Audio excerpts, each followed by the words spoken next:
నమస్తే, welcome to hash tag you. నేను మీ Rajesh. So ఇప్పుడు దేశవ్యాప్తంగా అందరి దృష్టి బీహార్లో జరిగే అక్కడ అసెంబ్లీ ఎన్నికల పైన ఉంది. ప్రధానంగా అక్కడ 243 స్థానాల్లో ఇప్పుడు 2 విడతల్లో ఎన్నిక జరగబోతా ఉంది. మరోవైపు పెద్ద ఎత్తున ఇప్పుడు అందరూ కూడా అక్కడ 2 కూటమిలుగా విడిపోయి, ఒకటి ఎన్డీఏ, మరొకటి మహాగఠబంధన్. సో ఈ యొక్క కూటముల మధ్య హోరాహోరీ పోరు ఉన్నటువంటి నేపథ్యం. అయితే ఇక్కడ ప్రధానంగా ఇప్పుడు 2 కూటములకి అతీతంగా, అంటే విభిన్నంగా, దూరంగా ఉండి అక్కడ కింగ్ మేకర్గా మారినటువంటి ఒక పార్టీ జన్సురాజ్ పార్టీ. ఆ పార్టీకి అధినేతగా ఉన్నటువంటి ప్రశాంత్ కిషోర్ కొంత కింగ్ మేకర్గా ఉన్నాడు. అంటే ఇప్పుడు ఆయన అర్బన్ ఓట్లను కనుక చీలిస్తే అది ఏ కూటమికి లబ్ధి జరుగుతుంది అనేది కొంత అనాలిసిస్ ఇంకా కొనసాగుతూనే ఉంది. అంటే కొన్ని సెగ్మెంట్స్లో ఇటు మహాగఠబంధన్కి అనుకూలంగా, కొన్ని సెగ్మెంట్స్లో ఇటు ఎన్డీఏకి అనుకూలంగా మారే అంచనాలు ఇప్పటికే విశ్లేషకులు, సెఫాలజిస్టులు వేస్తూ ఉన్నారు. అయితే ఇప్పుడు సీన్ కట్ చేస్తే అక్కడ రాజకీయంలో రసవత్తరంగా మారుతోంది, పెద్ద ఎత్తున పరిణామాలు చాలా వేగంగా మారుతున్నాయని చెప్పుకున్నటువంటి క్రమంలోనే ఇప్పుడు ప్రశాంత్ కిషోర్ ఎన్నికల బరి నుంచి తప్పుకున్నట్లుగా స్టేట్మెంట్స్ చేశారు. నిజంగా అందరికీ డౌట్ రావచ్చు. ఇప్పటిదాకా కింగ్ మేకర్ అన్నారు, పెద్ద ఎత్తున అమాంతం ఎత్తేశారు, ఆయనకి 8% ఓటింగ్ ఉందన్నారు. మొన్న పెద్ద ఎత్తున సి ఓటర్కి సంబంధించినటువంటి సర్వేలో కూడా ఆల్మోస్ట్ 4th ప్లేస్లో సీఎం అభ్యర్థిగా ఉన్నారు. మరి ఇంత క్యాలిబరు, ఇంతమంది సీఎంలను పిఎంలను చేసినటువంటి ఎన్నికల వ్యూహకర్త ఇప్పుడు ఎందుకు ఆయన సైలెంట్ అయిపోయారు, ఎందుకు బరిలో నుంచి తప్పుకుంటున్నారని మీకు అందరికీ డౌట్ రావచ్చు. కానీ ఇక్కడ ఎన్నికల బరిలో నుంచి తప్పుకుంటుంది ప్రశాంత్ కిషోర్ మాత్రమే, ఆయన పార్టీ అయితే కాదు. ఆయన పార్టీ, ఆయన అభ్యర్థులు అయితే రంగంలో ఉంటారు, ఆయన మాత్రమే కొంత గ్రౌండ్లో నుంచి కొంచెం తప్పుకుంటున్నట్టుగా మనకు స్పష్టంగా అర్థమవుతుంది.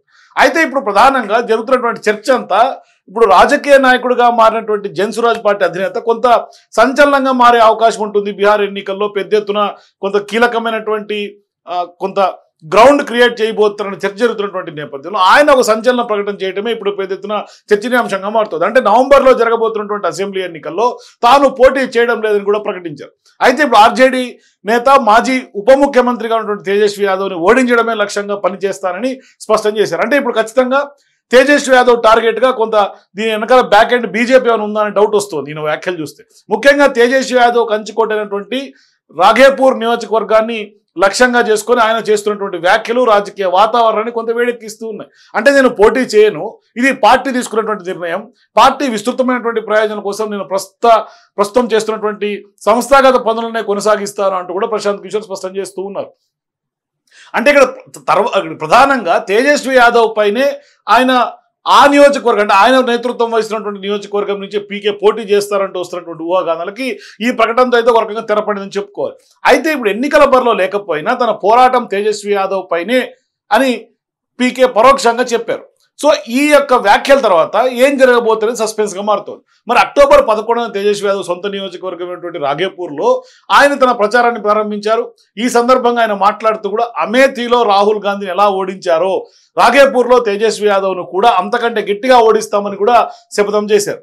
సో ఇప్పుడు పాట్నాకు సుమారుగా 50 కిలోమీటర్ల దూరంలో ఉన్నటువంటి ఈ యొక్క నియోజకవర్గంలో పెద్ద ఎత్తున ఇప్పుడు కీలకమైనటువంటి డెవలప్మెంట్స్గా బీహార్ అంతా కూడా చూసేటట్టుగా మారింది.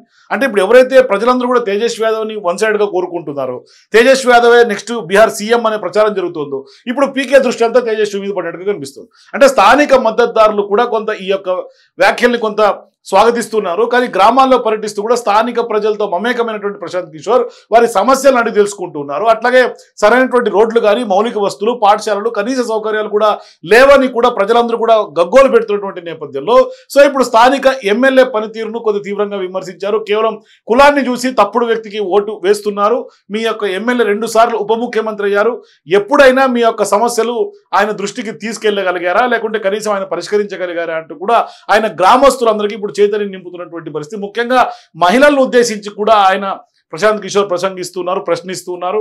సో చాలా మంది తేజస్వి యాదవ్ని కలవటం కూడా సాధ్యం కాదని కూడా చెప్తూ కొంత జనాల్ని కొంత ఆ దిశగా నెరేషన్ బిల్డ్ చేస్తున్నారు ప్రశాంత్ కిషోర్. అయితే ఈసారి తేజస్వి యాదవ్ మరో స్థానం నుంచి కూడా పోటీ చేసే అవకాశం ఉందన్న ప్రచారం జరుగుతోందని కూడా పీకే చెప్తున్నారు. కాబట్టి ఖచ్చితంగా పీకే ఇప్పుడు ఈ నియోజకవర్గం మీద ఫోకస్ పెడితే తేజస్వి యాదవ్ కౌంటర్ అటాక్గా ఇంకో నియోజకవర్గం నుంచి కూడా కొంత ఎన్నుకునే అవకాశాలు ఉంటాయి. మరి బీహార్ ఎన్నికల్లో ఇప్పటికే సీట్ల పంపకం పైన కూడా ఆర్జేడీ, కాంగ్రెస్ నేతృత్వంలో ఉన్నటువంటి మహాగఠబంధన్లో కూడా అస్పష్టత ఇంకా కొనసాగుతూనే ఉంది. అధికార ఎన్డీఏలో ప్రధాన పక్షంగా ఉన్నటువంటి బీజేపీ ఇప్పటికే 71 స్థానాలకు అభ్యర్థులను కూడా ప్రకటించింది. అయితే ఇండియా కూటమి ఇంకా పోటీ చేసే స్థానాలపైనే కొంత సిగపట్లు పడుతున్నట్టుగా కనిపిస్తుంది. అంటే ఎన్డీఏకి ఒక క్లారిటీ ఉంది, మహాగఠబంధన్ ఇంకా ఒక క్లారిటీ రాలేనటువంటి పరిస్థితి. మరో 2 రోజుల్లో నామినేషన్ల ప్రక్రియ కూడా ముగుస్తున్నటువంటి సందర్భంగా ఈ యొక్క బుధ గురువారం అంటే ఇవాళ రేపట్లో ఈ అంశాన్ని తేల్చాలని మిత్రపక్షాలు కూడా ఇప్పుడు కరాఖండిగా చెప్తున్నటువంటి నేపథ్యంలో మొత్తం రాష్ట్రంలో 243 స్థానాల్లో కొంత ఎన్నికలు జరుగుతున్నటువంటి క్రమంలో కాంగ్రెస్ గత ఏడాది పోటీ చేసినటువంటి సంఖ్యతో కనుక సమానంగా సీట్లను కోరుకుంటూ ఉంది. అయితే గత ఎన్నికల్లో కాంగ్రెస్ 70 సీట్లలో పోటీ చేస్తే 19 సీట్లు మాత్రమే నెగ్గింది. మరి ఈసారి కూడా తమకే అంతే స్థానాలు కోరుతుంటే మరి ఆర్జేడీ మాత్రం 54-55 సీట్లు మాత్రమే ఆఫర్ చేస్తోంది. ఇదే అంశంపైనే తాజాగా ఇవాళ కూడా సోమవారం కూడా ఏఐసీసీ పెద్దలతో జరిగినటువంటి చర్చల సందర్భంగా మరో 3 స్థానాలు ఇచ్చేందుకు కూడా ఆర్జేడీ నేతగా ఉన్నటువంటి తేజస్వి యాదవ్ కొంత అంగీకరించినట్లుగా కూడా తెలుస్తోంది. అయితే ఇప్పుడు ఆర్జేడీ అధినేతగా ఉన్నటువంటి తేజస్వి యాదవ్కి కాంగ్రెస్కి ఇంకా కూడా సీట్ షేరింగ్ అంశం ఒక క్లారిటీ రాలా. అయితే తమకు కనీసంగా 65 స్థానాలైనా ఇవ్వాలనేది కాంగ్రెస్ పార్టీ పట్టుబడుతున్నట్టుగా సమాచారం. ఈ రోజు రేపట్లో ఒక స్పష్టత వచ్చే అవకాశం ఉంది. పెద్ద ఎత్తున వాళ్ళ యొక్క కొంత కోఆర్డినేషన్ మీటింగ్స్ జరుగుతూ ఉన్నాయి. మరోవైపు ఆర్జేడీ చీఫ్గా ఉన్నటువంటి లాలూ ప్రసాద్ యాదవ్ తాజాగా సోమవారం రాత్రి పార్టీ నేతలకు టికెట్లు ఇవ్వడం కూడా ప్రారంభించారు. ఇది సరైనటువంటి విధానం కాదంటూ కుమారుడు తేజస్వి యాదవ్ కూడా కొంత అడ్డుకోవడంతో పెద్ద ఎత్తున ఆ ప్రక్రియ ఆగిపోయినటువంటి నేపథ్యం. అంటే ఇక్కడ ఏం జరుగుతుందో లాలూకి తేజస్వికి కూడా అర్థం కానటువంటి పరిస్థితి. అంటే ఇప్పటికే టికెట్లు అందుకున్నటువంటి నేతలు కూడా తిరిగి ఇవ్వాలని అంటే బీఫామ్లు తిరిగి ఇచ్చేయాలని కూడా తేజస్వి కోరుతున్నారు. ఇందుకు కొంత స్పందించింది కొందరు మాత్రమే. గత వారమే జేడీయూ నుంచి ఆర్జేడీలోకి చేరినటువంటి కొంత సునీల్ సింగ్ మంగళవారం నామినేషన్ కూడా దాఖలు చేశారు.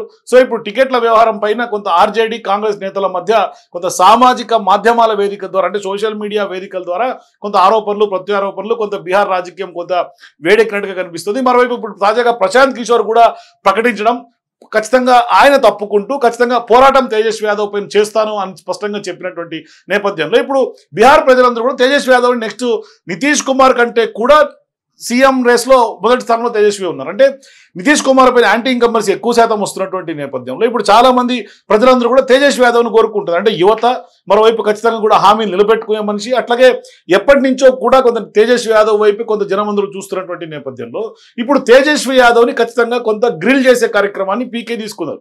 మరి పీకే గతంలో అనేక స్ట్రాటజీలు వ్యూహాలు రచించినటువంటి యొక్క రాజకీయ వ్యూహకర్త.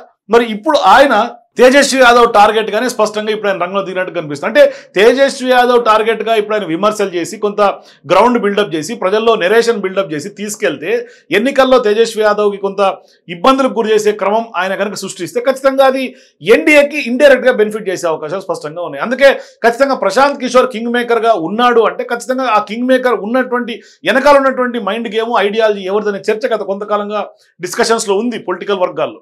అయితే ఇప్పుడు ప్రధానంగా ప్రశాంత్ కిషోర్ స్పష్టంగా ఇప్పుడు చేసినటువంటి ఆరోపణలు లేదు అంటే ఆయన వేస్తున్నటువంటి అడుగులు తేజస్వి యాదవ్ వ్యతిరేకంగా వేస్తున్నటువంటి అడుగులు చూస్తుంటే స్పష్టంగా బీజేపీకి ఎన్డీఏ కూటమికి కొంత బీహార్లో లబ్ధి చేకూర్చే దిశగానే ప్రశాంత్ కిషోర్ అడుగులు పడుతున్నట్టుగా కనిపిస్తోంది.